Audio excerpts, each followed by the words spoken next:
بسم اللہ الرحمن الرحیم۔ آپ تمام سننے والوں کو آفتاب وسیم متلو کا سلام۔ السلام علیکم ورحمۃ اللہ وبرکاتہ۔ پیارے دوستو، آپ سب کو میتلا ناولز آن لائن میں خوش آمدید۔ ویورز، ویڈیو میں آگے بڑھنے سے پہلے اپنے channel Maitla novels on line کو سبسکرائب کر دیں اور ساتھ میں دیے گئے بیل آئیکن کو بھی پریس کر دیں۔ اس سے آپ کو ہر نئی آنے والی ویڈیو بر وقت مل سکے گی۔ ویڈیوز کو لائک اور شیئر بھی کر دیا کریں، اس سے ہماری حوصلہ افزائی ہوتی ہے۔ شکریہ۔ بڑھتے ہیں ناول کی طرف۔ آتش فشاں، ایپیسوڈ 3۔ وجدان زیادہ زخمی ہے کیا؟ ڈاکٹر رحمان نے پوچھا۔ وہ زخمی نہیں ہے، نریش کمار نے جواب دیا۔ جب اس کے ماں باپ کو قتل کیا جا رہا تھا تو وہ چھپ گیا تھا، جس وجہ سے وہ بچ گیا، لیکن صدمے سے وہ بار بار بے ہوش ہو رہا ہے۔ خدشہ ہے کہ اس کے دماغ پر کوئی برا اثر نہ پڑے۔ ٹھیک ہے، میں آ رہا ہوں، ڈاکٹر رحمان نے جواب دیا۔ دوسری طرف سے سلسلہ منقطع ہو گیا۔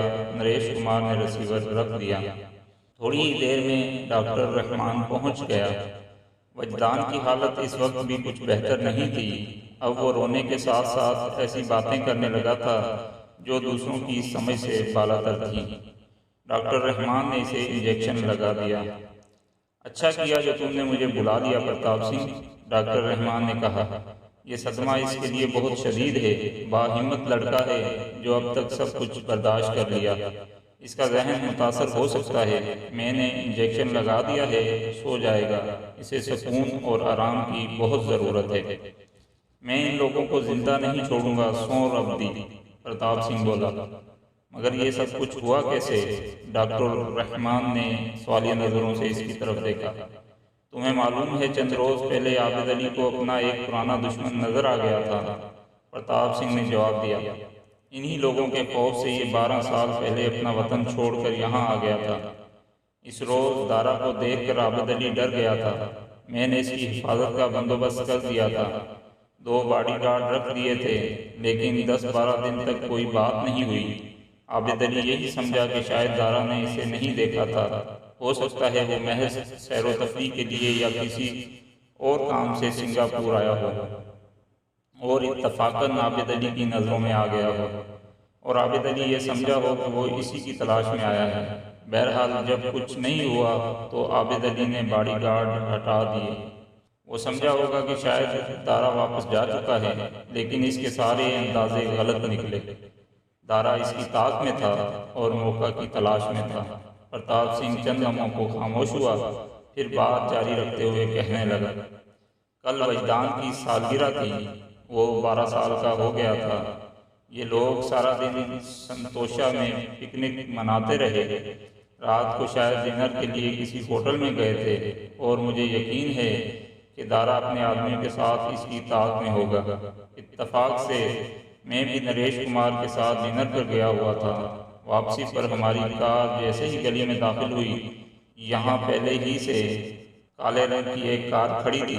میں نے اپنی کار کے ہیڈ لیمپس کی روشنی میں 3-4 آدمیوں کو دوڑ کر کالے رنگ کی اس کار میں بیٹھتے دیکھا۔ وہ کار تیزی سے آگے روانہ ہو گئی۔ اس وقت میری سمجھ میں نہیں آ سکا تھا کہ وہ کون لوگ تھے اور اس طرح کیوں بھاگے تھے، مگر جب ہم نے اپنی کار روکی تو خون خرابہ نظر آیا۔ آبوش گفتہ ختم ہو چکی تھی۔ عابد علی شدید زخمی تھا، اس نے میری گود میں دم توڑا تھا۔ میں وہ سب کچھ نہیں بھول سکتا یار۔ یہ معصوم بچہ جس طرح بلک بلک کر رو رہا تھا، اس نے میرے رونگٹے کھڑے کر دیے۔ تم خود سوچو یار، جس بچے کے سامنے اس کے ماں باپ کو بے دردی سے قتل کر دیا گیا ہو، اس کی ذہنی کیفیت کیا ہوگی؟ اگر اسے کچھ ہو گیا تو؟ اسے کچھ نہیں ہوگا پرتاپ سنگھ، ڈاکٹر رحمان نے وجدان کی طرف دیکھتے ہوئے کہا۔ اسے زیادہ سے زیادہ نیند اور آرام کی ضرورت ہے۔ 2-4 دن اس کا خیال رکھنا پڑے گا۔ اس کے بعد بتدریج صدمہ کم ہوتا چلا جائے گا اور یہ اپنے آپ کو سنبھال لے گا۔ اور اس کے بعد؟ پرتاپ سنگھ بولا۔ کیا وجدان یہ سب کچھ بھول جائے گا؟ اس نے اپنی آنکھوں سے جو کچھ دیکھا ہے اسے فراموش کر دے گا؟ نہیں، ڈاکٹر رحمان نے کہا، وجدان یہ سب کچھ کبھی نہیں بھول سکے گا۔ یہ واقعہ بھیانک یاد بن کر اس کے دماغ میں چپکا رہے گا، اور شاید یہی بھیانک یاد اس کی زندگی کا راستہ بدل دے۔ اسے اپنی زندگی کا راستہ بدلنا ہوگا، پرتاپ سنگھ نے کہتے ہوئے وجدان کی طرف دیکھا۔ اس کی آنکھیں بند ہو چکی تھیں، انجیکشن اپنا اثر دکھا رہا تھا، اور وہ نیند کی آغوش میں پہنچ چکا تھا۔ نیند ہی میں بھی وہ سسکیاں بھر رہا تھا۔ پرتاپ سنگھ 3 دن تک بڑا مصروف رہا۔ عابد علی اور شگفتہ کی تدفین کا بندوبست اس نے ڈاکٹر رحمان سے مل کر کیا تھا۔ عابد علی ایک مخلص اور ملنسار آدمی تھا۔ اس جزیرے پر اس کے کئی دوست تھے، جن میں ہر قومیت کے لوگ شامل تھے۔ ان میں مسلمانوں کی اکثریت تھی۔ تدفین، قرآن خوانی اور سوئم وغیرہ کے تمام انتظامات ڈاکٹر رحمان اور اس کے مسلمان دوستوں نے کیے تھے۔ وجدان اس دوران میں زیادہ تر نیند کی کیفیت میں رہا تھا۔ ڈاکٹر رحمان اس کا خیال رکھے ہوئے تھا۔ وہ ہر 2-3 گھنٹوں بعد اسے دیکھ لیتا تھا۔ چوتھے روز ڈاکٹر رحمان نے اسے انجیکشن نہیں لگایا، کیونکہ اس کے خیال میں اب اس کی ضرورت نہیں رہی تھی۔ نیند اور بیداری کے وقفوں کے دوران میں ڈاکٹر رحمان اور پرتاپ سنگھ اس سے اس طرح کی باتیں کرتے رہتے تھے جس سے صدمے کا اثر کم ہو جائے اور اس میں حوصلہ پیدا ہو۔ وجدان ایک باہمت لڑکا تھا۔ اس کے ذہن نے بہت جلد صورتحال کو قبول کر لیا۔ پرتاپ سنگھ کی باتوں نے بھی اسے سنبھلنے میں بڑی مدد دی تھی۔ اس دوران میں اخبارات بڑی باقاعدگی سے نمایاں طور پر اس واقعے کو کوریج دیتے رہے تھے۔ جزیرے پر یوں تو وارداتیں ہوتی رہتی تھیں، اخبارات میں جرائم کی خبریں بھی چھپتی رہتی تھیں، لیکن دوہرے قتل کی ایسی خوفناک واردات کبھی نہیں ہوئی تھی۔ اس لیے اخبارات بھی اسے اچھی خاصی اہمیت دے رہے تھے، اور لوگ بھی دلچسپی سے یہ خبریں پڑھتے تھے۔ ہر شخص یہ جاننا چاہتا تھا کہ قاتلوں کا سراغ ملا یا نہیں۔ اخبارات کے نمائندے اور فوٹوگرافر بار بار پرتاپ سنگھ کے گھر کے چکر لگا رہے تھے۔ وہ لوگ وجدان کا انٹرویو چھاپنا چاہتے تھے، لیکن پرتاپ سنگھ نے کسی کو بھی وجدان کے قریب نہیں پھٹکنے دیا تھا۔ پولیس بھی وجدان کا بیان لینا چاہتی تھی، لیکن ڈاکٹر رحمان نے اجازت نہیں دی۔ اس نے پولیس پر واضح کر دیا تھا کہ وجدان ابھی ذہنی طور پر اس قابل نہیں ہے کہ پولیس کے سوالات کے جواب دے سکے۔ اخبارات نے یہ بھی لکھا تھا کہ وجدان اس لرزہ خیز واردات کا واحد چشمدید گواہ ہے۔ وہ ایک طرف اگر پولیس کے لیے اہم تھا تو دوسری طرف قاتلوں کے لیے بھی بڑی اہمیت رکھتا تھا۔ اخبارات نے یہ اندیشہ بھی ظاہر کیا تھا کہ عابد علی اور شگفتہ کے قاتل وجدان کو بھی اپنے راستے سے ہٹانے کی کوشش کریں گے، اس لیے اس کی حفاظت کا معقول انتظام کیا جائے۔ پولیس نے اس کی حفاظت کے لیے صرف 2 کانسٹیبل تعینات کیے تھے، اور اخبارات نے اس پر عدم اطمینان کا اظہار کیا تھا۔ ایک ہفتہ گزر گیا۔ صورتحال کسی قدر نارمل ہو گئی تھی، اور ڈاکٹر رحمان کے خیال میں وجدان بھی اب اس قابل تھا کہ پولیس کا سامنا کر سکے۔ اس لیے اس نے پولیس کو اس کا بیان لینے کی اجازت دے دی۔ انسپکٹر چیانگ شو اور ہومیسائیڈ آفیسر وجدان کے سامنے بیٹھے ہوئے تھے، اور وجدان انہیں بتا رہا تھا کہ اس روز یہ واقعہ کس طرح پیش آیا تھا۔ تم نے کہا ہے کہ تمہارے ڈیڈی نے اس شخص کو دارا کے نام سے مخاطب کیا تھا، ہومیسائیڈ آفیسر نے کہا۔ کیا تم بتا سکتے ہو یہ دارا کون ہے؟ اس سے پہلے تم نے اسے دیکھا تھا؟ وہ تمہارے ڈیڈی سے ملنے تو آتا ہوگا۔ نہیں، میں نے اس سے پہلے کبھی نہیں دیکھا، وجدان نے نفی میں سر ہلاتے ہوئے جواب دیا۔ وہ کبھی میرے ڈیڈی سے ملنے نہیں آیا۔ اپنے ڈیڈی اور ممی کی باتوں میں تم نے کبھی اس کا نام سنا تھا؟ آفیسر نے پوچھا۔ ہاں، وجدان نے جواب دیا۔ قتل سے چند روز پہلے ایک رات ڈیڈی جب گھر آئے تو بہت خوف زدہ تھے۔ اس رات میں نے ممی اور ڈیڈی کو باتیں کرتے ہوئے سنا تھا۔ ڈیڈی کہہ رہے تھے کہ ملک نواز علی ہمیں نہیں بھولا اور دارا یہاں آ گیا ہے۔ ملک نواز علی کون ہے؟ ہومیسائیڈ آفیسر نے پوچھا۔ یہ بچہ اسے نہیں جانتا۔ میں بعد میں آپ کو بتاؤں گا کہ ملک نواز علی کون ہے اور دارا کون ہے، پرتاپ سنگھ نے مداخلت کرتے ہوئے کہا۔ اس رات تم نے دارا کو دیکھا تھا، کیا تم اس کا حلیہ بتا سکتے ہو؟ آفیسر نے وجدان کی طرف دیکھتے ہوئے پوچھا۔ وجدان چند لمحے خاموش رہا، پھر وہ دارا کا حلیہ بتانے لگا۔ دارا اور اس کے آدمیوں نے کار سے اتر کر جب ان لوگوں کو گھیرا تھا تو اس وقت وجدان اگرچہ خوف زدہ تھا لیکن دارا کا حلیہ اسے یاد تھا۔ اس خونی کا چہرہ تو اس کے ذہن کی لوگ پر سخت ہو کر رہ گیا تھا، وہ اسے کیسے بھول سکتا تھا۔ ٹھیک ہے، ہومیسائیڈ آفیسر نے اٹھتے ہوئے کہا، اب تم آرام کرو بیٹا اور دل و دماغ پر زیادہ بوجھ مت ڈالو۔ تم جوان اور با ہمت لڑکے ہو، تم نے جس طرح یہ صدمہ برداشت کیا ہے وہ قابل تعریف ہے۔ ہم تمہارے ڈیڈی اور ممی کے قاتلوں کو ضرور ڈھونڈ نکالیں گے، وہ قانون کی گرفت سے بچ کر نہیں جا سکتے۔ اگر قانون انہیں نہ ڈھونڈ سکا تو میں اپنے ماں باپ کے قاتلوں کو تلاش کروں گا، وجدان نے کہا۔ ان سب نے چونک کر وجدان کی طرف دیکھا۔ اس کے لہجے میں کوئی ایسی بات تھی جس نے انہیں چونکنے پر مجبور کر دیا تھا۔ دل خوش کی تئی پتر، پرتاپ سنگھ وجدان کا کندھا تھپتھپاتے ہوئے بولا۔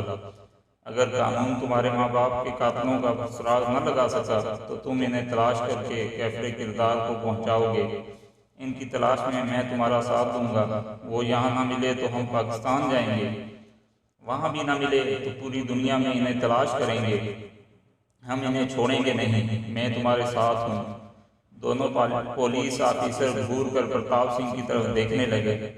رخصت ہونے سے پہلے جب وہ پرتاپ سنگھ سے ہاتھ ملا رہے تھے تو انسپکٹر جیانگ شو نے کہا، پرتاپ سنگھ تم ہم سے ملنا، تم سے بات کرے گا۔ ضرور ملوں گا انسپکٹر، پرتاپ سنگھ نے جواب دیا۔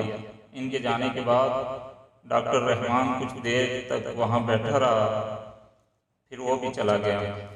پرتاپ سنگھ اسے چھوڑنے کے لیے باہر کے دروازے تک آیا تو ایک فوٹوگرافر دروازے پر متعین پولیس والوں سے بحث کر رہا تھا۔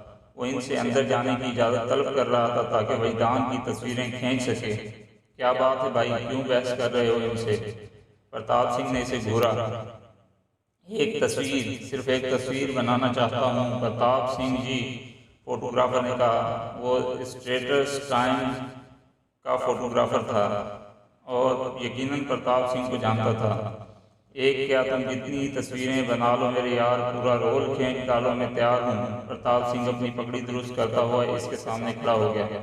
آپ کی تصویر نہیں سردار جی، اس بچے کی تصویر، فوٹوگرافر نے کہا۔ کیوں، میرا چوکٹھا پسند نہیں آیا؟ پرتاپ سنگھ نے اسے گھورا۔ آپ کی ایک تصویر تو میں چھاپ چکا ہوں سردار جی، اگر آپ مجھے اس بچے کی صرف ایک تصویر کھینچنے دیں تو میرا کیریئر بن جائے گا، فوٹوگرافر بولا۔ اور اس بچے کا کیریئر بلکہ اس کی زندگی تباہ ہو جائے گی، پرتاپ سنگھ نے اسے گھورتے ہوئے کہا۔ عقل سے کام لو تم لوگ، تم جانتے ہو وہ اس واردات کا واحد چشمدید گواہ ہے اور قاتل اسے نہیں پہچانتے۔ اگر اس کی تصویر اخبار میں چھپ گئی تو وہ آسانی سے شناخت کر لیا جائے گا اور شاید اس کے بعد وہ 2-4 دن سے زیادہ زندہ نہ رہ سکے۔ جا میرے یار، بیچ پر چلا جا، وہاں کسی چٹی چمڑی والی میم کی تصویر کھینچ کر اخبار میں چھاپ دینا۔ سردار جی نہیں بھائی، اب تم یہاں سے چلے ہی جاؤ تو بہتر ہے، پرتاپ سنگھ نے سرد موری سے جواب دیا اور دروازہ بند کر کے اندر آ گیا۔ اس وقت شام کے 6 بج رہے تھے اور گھر میں پرتاپ سنگھ کے سوا اور کوئی نہیں تھا۔ وہ کمرے میں آ کر کچھ دیر تک وجدان سے باتیں کرتا رہا، پھر کچن میں آ کر چائے بنانے لگا۔ پرتاپ سنگھ اس گھر میں اکیلا ہی رہتا تھا۔ اس کی عمر اگرچہ 50 کے لگ بھگ تھی لیکن صحت قابل رشک تھی۔ اچھی صحت کی وجہ سے وہ اپنی عمر سے بہت کم لگتا تھا۔ پرتاپ سنگھ جب اپنے ماں باپ کے ساتھ سنگاپور آیا تھا تو اس کی عمر 15 سال تھی۔ یہاں آنے کے بعد اس نے اپنے باپ کے ساتھ بڑی محنت کی تھی۔ اس کے بعد گورکھ سنگھ کی جالندھر میں کریانے کی ایک چھوٹی سی دکان تھی۔ ایک چھوٹا سا مکان تھا لیکن دکان اتنی نہیں چلتی تھی۔ سرمائے کی کمی کی وجہ سے دکان کا سارا سامان پورا نہیں تھا۔ اکثر گاہک مطلوبہ چیز نہ ملنے کے باعث واپس چلے جاتے تھے۔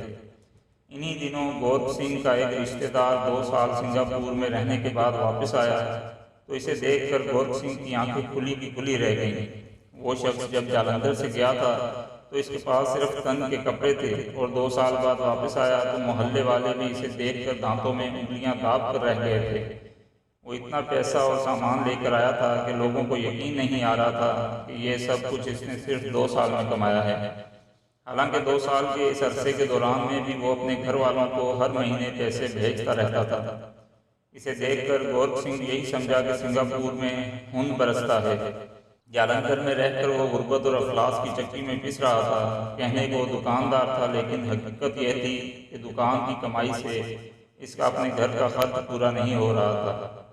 حالانکہ ان کا کنبہ صرف 4 افراد پر مشتمل تھا، وہ خود، اس کی بیوی اور 2 بچے، ایک پرتاپ سنگھ اور دوسری اس کی بہن سریندر کور۔ گورکھ سنگھ نے بھی سنگاپور جانے کا فیصلہ کر لیا۔ اس نے دکان اور مکان بیچ دیا اور 1.5 ماہ کے اندر اندر سنگاپور پہنچ گیا۔ یہاں آ کر اسے پتہ چلا کہ سنگاپور میں بھی جائز ذرائع سے دولت کمانا آسان نہیں ہے۔ وہ کچھ عرصہ محنت مزدوری کرتا رہا، پھر اسے ایک پرانی ٹیکسی سستے داموں مل گئی اور وہ ٹیکسی چلانے لگا۔ پرتاپ سنگھ کو پڑھنے کا شوق تھا، اسے تاریخ سے دلچسپی تھی۔ اس خوبصورت جزیرے کی سیر و سیاحت کے دوران میں اسے احساس ہوا کہ جزیرے کی تاریخ پر ایک دلچسپ کتاب لکھی جا سکتی ہے۔ اس نے محکمہ سیاحت سے رابطہ قائم کیا تو اسے یہ جان کر بڑی مایوسی ہوئی کہ محکمہ سیاحت پہلے ہی ایسی ایک نہیں کئی کتابیں چھاپ چکا ہے، مگر پرتاپ سنگھ نے ہمت نہیں ہاری اور بالآخر ایک مہربان کے توسط سے سنگاپور کے ایک سپر ڈیلکس ہوٹل سے اس کا معاہدہ ہو گیا۔ ہوٹل نے مختلف ممالک میں اپنی پبلسٹی کے لیے پہلے ہی سے ایک منصوبہ بنا رکھا تھا۔ اس منصوبے کے تحت مختلف زبانوں میں کئی کتابچے چھپ چکے تھے۔ پرتاپ سنگھ سے ہندی زبان میں کتابچہ لکھنے کا معاہدہ ہوا تھا۔ پرتاپ سنگھ ہندی زبان بہت اچھی طرح جانتا تھا، اسے یہ مختصر سا کتابچہ لکھنے میں کوئی دشواری پیش نہیں آئی۔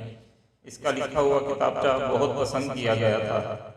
خوبصورت تصاویر نے اس میں اور بھی خوبصورتی پیدا کر دی تھی۔ حقیقت یہ تھی کہ اپنے طور پر سنگاپور کی تاریخ مرتب کرنے میں پرتاپ سنگھ نے بڑی محنت کی تھی اور اس میں کئی مہینے لگے تھے۔ 622 مربع کلومیٹر رقبے پر پھیلے ہوئے اس جزیرے کو جنوبی ایشیا کا دروازہ کہا جا سکتا ہے۔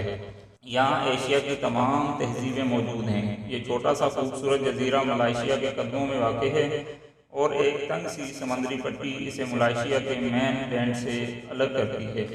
مڈل ایسٹ، جنوبی ایشیا اور چین کے سمندری راستوں کے سنگم پر ہونے کی وجہ سے سیاحت اور تجارت کا بہت بڑا مرکز ہے۔ سنگاپور میں ہندوستانی باشندوں کی آمد 1700 عیسوی میں شروع ہوئی۔ ایک تجارتی معاہدے کے تحت کلکتہ میں ایسٹ انڈیا کمپنی کے برطانوی افسروں نے سنگاپور میں کام لینے کے لیے ہندوستانی قیدیوں کو وہاں بھیجنا شروع کر دیا۔ وہاں انہیں جیلوں میں رکھنے کی بجائے مکمل آزادی دے دی گئی اور وہ اپنی پسند کے کاروبار کرنے لگے۔ ہندوستانی باشندے جس علاقے میں آباد ہیں اسے لٹل انڈیا کہا جاتا ہے۔ یہ علاقہ سیرنگون روڈ پر واقع ہے۔ یہاں پہنچ کر یہی محسوس ہوتا ہے جیسے بھارت کے کسی قدیم علاقے میں آ گئے ہوں۔ یہاں ہر قسم کی دکانیں ہیں اور ضرورت کی ہر چیز ملتی ہے۔ پرتاپ سنگھ کا مرتب کیا ہوا ہندی زبان میں چھپا ہوا یہ کتابچہ اس سپر ڈیلکس ہوٹل کی طرف سے ہندوستان میں تقسیم کیا گیا تھا اور پرتاپ سنگھ کو اس کتابچے کی تیاری کے سلسلے میں $1000 ملے تھے۔ اس کام کا یہ معاوضہ اگرچہ بہت کم تھا، لیکن پرتاپ سنگھ نے اسے بھی غنیمت سمجھا تھا۔ اس آمدنی کے علاوہ اسے کتابچے کا ایک بہت بڑا فائدہ یہ ہوا تھا کہ سنگاپور کی تاریخ سے آگاہی کے علاوہ اسے جزیرے کے چپے چپے سے واقفیت ہو گئی تھی۔ پرتاپ سنگھ کالج کے آخری سال میں تھا۔ فائنل ایگزامز ہونے میں تقریباً 2 مہینے باقی تھے۔ اس روز وہ کالج سے واپسی پر اپنے ایک دوست کے ہاں چلا گیا۔ وہاں سے واپس آیا تو شام کے 6 بج چکے تھے۔ سارا دن اس کا باپ گورکھ سنگھ ٹیکسی چلاتا تھا۔ رات 8 بجے کے بعد پرتاپ سنگھ ٹیکسی چلایا کرتا تھا۔ ان دنوں اس کی رہائش لٹل انڈیا میں واقع ایک تنگ سی گلی کے چھوٹے سے مکان میں تھی۔ ٹیکسی باہر مین روڈ پر کرائے کے ایک گیراج میں کھڑی کر دی جاتی تھی۔ اس روز گھر کی طرف جاتے ہوئے اسے گیراج کے سامنے ٹیکسی کھڑی ہوئی نظر آ گئی۔ اسے اس وقت ٹیکسی دیکھ کر حیرت ہوئی تھی، کیونکہ عام طور پر اس کا باپ شام 7 بجے واپس آیا کرتا تھا۔ کی گل ہے باپو، آج تم جلدی آ گئے؟ اس نے گھر میں داخل ہو کر باپ کا سامنا ہوتے ہی پوچھا۔ آہو پتر، گورکھ سنگھ نے جواب دیا، پاکستان سے ایک فیملی آئی ہے۔ انہوں نے مجھے رات بھر کے لیے بک کر لیا ہے۔ 7 بجے جانا ہے۔ میں نے سوچا کہ ٹیکسی کو کچھ آرام کرا دوں۔ مجھے جانا ہوگا؟ پرتاپ سنگھ نے سوالی نگاہوں سے باپ کی طرف دیکھا۔ نہیں، میں ہی جاؤں گا، گورکھ سنگھ نے جواب دیا۔ تمہاری ماں اور بہن کھارا سنگھ کے گھر جا رہی ہیں، میں انہیں چھوڑتا ہوا چلا جاؤں گا، تم رات 10 بجے کے قریب انہیں جا کر لے آنا۔ ٹھیک ہے باپو، اس دوران میں تھوڑا پڑھ لوں گا، پرتاپ سنگھ نے کہا۔ 5-10 منٹ بعد پرتاپ سنگھ کے گھر والے چلے گئے اور وہ پڑھنے کے لیے بیٹھ گیا، اور پھر اس کے بعد اسے اپنی بہن اور ماں باپ کو دیکھنا نصیب نہیں ہوا تھا۔ 9 بجے کے قریب اسے اطلاع ملی کہ اس کے گھر والوں کو حادثہ پیش آ گیا ہے۔ اطلاع لانے والا بھی ایک ٹیکسی ڈرائیور ہی تھا۔ پرتاپ سنگھ اس کے ساتھ ہی چل پڑا۔ برکت نام کا وہ ادھیڑ عمر ٹیکسی ڈرائیور مسلمان تھا۔ پرتاپ سنگھ بھی اسے ذاتی طور پر جانتا تھا۔ برکت راستے میں اسے بتا رہا تھا کہ گورکھ سنگھ کی ٹیکسی کو حادثہ ڈرائی کاٹ ایونیو پر ٹینگلن کلب کے قریب پیش آیا تھا۔ پرتاپ سنگھ کے دل میں طرح طرح کے وسوسے آ رہے تھے۔ اس کے باپ کا دوست کھارا سنگھ ٹینگلن کلب میں کام کرتا تھا اور اس کی رہائش بھی کلب کے قریب ہی تھی۔ پرتاپ سنگھ نہیں سمجھ پا رہا تھا کہ ٹیکسی کو حادثہ کلب کی طرف جاتے ہوئے پیش آیا تھا یا واپسی پر۔ باپو ٹیکسی میں اکیلا تھا یا اس کے ساتھ کوئی اور بھی تھا؟ پرتاپ سنگھ نے خشک ہونٹوں پر زبان پھیرتے ہوئے برکت سے پوچھا۔ میرا مطلب ہے میری بہن اور بیبے بھی گاڑی میں تھیں یا نہیں؟ وہ انہیں کھارا سنگھ کے گھر چھوڑنے گیا تھا۔ اس کے بعد باپو کو کہیں اور جانا تھا۔ پاکستان سے آنے والی کسی فیملی نے رات بھر کے لیے اس کی ٹیکسی بک کروائی تھی۔ اس کے ساتھ 2 عورتیں بھی تھیں اور وہ یقیناً تمہاری ماں اور بہن ہوں گی۔ برکت نے ٹیکسی کو ایک دوسری سڑک پر موڑتے ہوئے جواب دیا۔ یہ حادثہ کیسے پیش آیا؟ تم نے دیکھا ہے انہیں؟ وہ کیسے ہیں؟ پرتاپ سنگھ نے پوچھا۔ اس کی بے چینی بڑھ رہی تھی۔ وہ بار بار خشک ہونٹوں پر زبان پھیر رہا تھا۔ ڈرائی کاٹ ایونیو پر ایک موڑ کاٹتے ہوئے پیٹرول کا ایک تیز رفتار ٹینکر ٹیکسی سے ٹکرا گیا تھا، برکت نے جواب دیا۔ وہ پوری بات گول کر گیا تھا۔ پرتاپ سنگھ کے دل کی دھڑکن تیز ہو رہی تھی۔ ٹیکسی کے پیٹرول ٹینکر سے ٹکرانے کا مطلب وہ اچھی طرح سمجھتا تھا۔ وہ اپنے سوال کا جواب سننے کی اپنے اندر ہمت نہیں پا رہا تھا۔ حوصلہ رکھ یار، برکت نے اس کی طرف دیکھتے ہوئے کہا۔ ایسے حادثے تو زندگی میں ہوتے ہی رہتے ہیں، زندگی حادثوں ہی کا تو نام ہے۔ پرتاپ سنگھ خاموش بیٹھا خشک ہونٹوں پر زبان پھیرتا رہا۔ تقریباً 40 منٹ بعد وہ ڈرائی کاٹ ایونیو پر پہنچ گئے۔ کچھ آگے جا کر برکت کو ٹیکسی روک لینی پڑی۔ آگے ٹریفک جام تھا اور اس سے کچھ آگے لوگوں کا ہجوم نظر آ رہا تھا۔ پرتاپ سنگھ ٹیکسی سے اتر کر دوڑنے لگا۔ ہجوم کے قریب پہنچ کر وہ لوگوں کو دھکیلتا ہوا آگے بڑھا، لیکن آگے نکلتے ہی اسے ایک جھٹکے سے رک جانا پڑا۔ اس کے ساتھ ہی اس کا دل اچھل کر حلق میں آ گیا اور سینے میں سانس رکتا ہوا محسوس ہونے لگا۔ بڑا ہی خوفناک منظر تھا۔ اس کے سامنے پوری سڑک پر تیل بکھرا ہوا تھا۔ سڑک کے عین وسط میں پیٹرول کا ٹینکر الٹا پڑا تھا۔ ٹینکر جلا ہوا تھا۔ اس کی آگ غالباً کچھ دیر پہلے ہی بجھائی گئی تھی۔ کہیں کہیں سے اب بھی دھواں اٹھ رہا تھا۔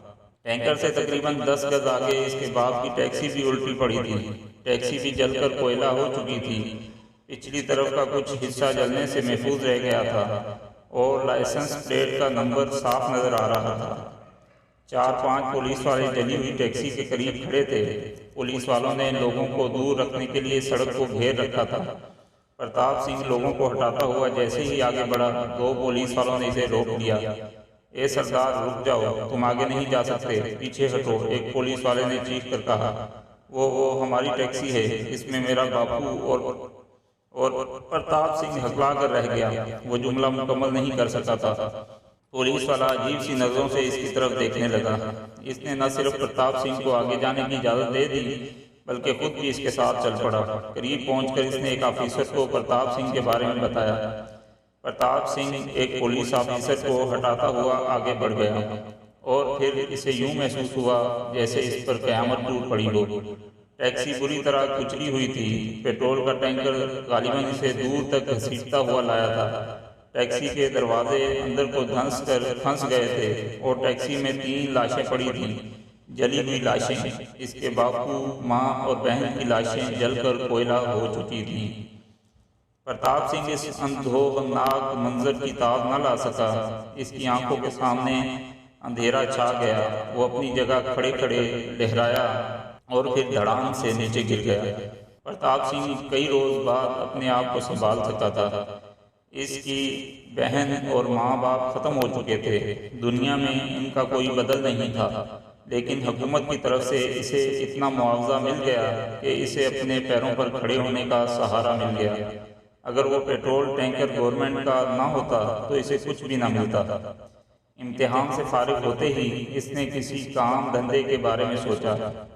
وہ ٹیکسی چلا سکتا تھا، اس کے پاس اتنی رقم تھی کہ ایک نہیں 4 ٹیکسیاں خرید سکتا تھا، لیکن ٹیکسی چلانے کا خیال اس نے ذہن سے نکال دیا۔ سنگاپور کی تمام مارکیٹوں میں گھومنے اور جائزہ لینے کے بعد اس نے وہ کام شروع کر دیا جس میں نقصان کا اندیشہ کم تھا۔ وہ بڑے بیوپاریوں سے مال لے کر چھوٹے دکانداروں کو سپلائی کرنے لگا۔ اس میں اگرچہ محنت زیادہ تھی لیکن 4 پیسے بچ جاتے تھے۔ کئی سال تک پرتاپ سنگھ یہی کام کرتا رہا، پھر اس نے ایک قدم اور آگے بڑھایا اور خود امپورٹ کا کام شروع کر دیا۔ وہ ہندوستان سے مرچ مسالے منگوا کر سنگاپور میں سپلائی کرنے لگا۔ یہاں مسالہ جات کے 3 امپورٹر اور بھی تھے، مگر پرتاپ سنگھ کو اس فیلڈ میں قدم جمانے میں زیادہ دشواری پیش نہیں آئی تھی۔ لٹل انڈیا والا مکان چھوڑ کر وہ فورٹ میکنے روڈ والے مکان میں منتقل ہو گیا۔ لٹل انڈیا والا مکان اس کے باپ نے کرائے پر لیا تھا۔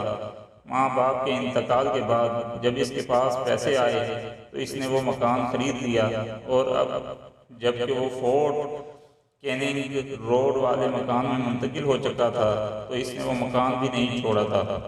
آج سے 12 سال پہلے اس کی ملاقات عابد علی سے ہوئی تھی۔